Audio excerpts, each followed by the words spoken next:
Nasa ikalimang buwan na ng pagbubuntis si Marian at nagpaparamdam na ang baby niya. Malikot.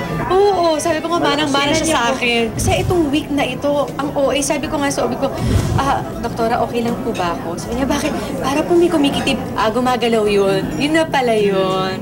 Ang weird lang. At wala raw siyang masabi sa pag-aalaga ni Ding Dong sa kanya. Sobra naman mag-alaga yan. Sabi niya nga, kapag may gusto kang pagkain, kahit ano, sabihin mo sa akin, kahit nasa taping ako, papadala ko. Yan yung mga tira ko, kinakain niya.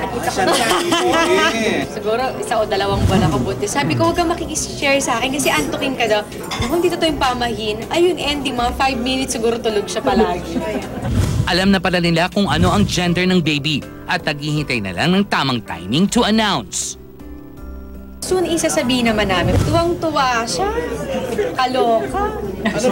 Usually yung mga daddy, gusto nila talaga baby boy. Oo, di ba? Okay. Okay. Landi lang. Okay. So natuwa talaga si Dong. Ikaw ba? Ano ba gusto mo sana? Yung kung may bonus nga lang, gusto mo sana. Kung ikaw mapipigil. Ikaw. Etong nasa loob ko ngayon. Ayan! Parehong lalaki gusto niyo. At ready na rin ang name. Matagal na yun.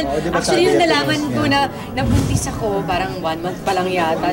Naggabuo na kami ng mga pangalan talaga. Matagal na talaga. Sobrang ka-excited. Yung asawa ko yung, tingnan mo ano maganda, buo tayo nito, ito.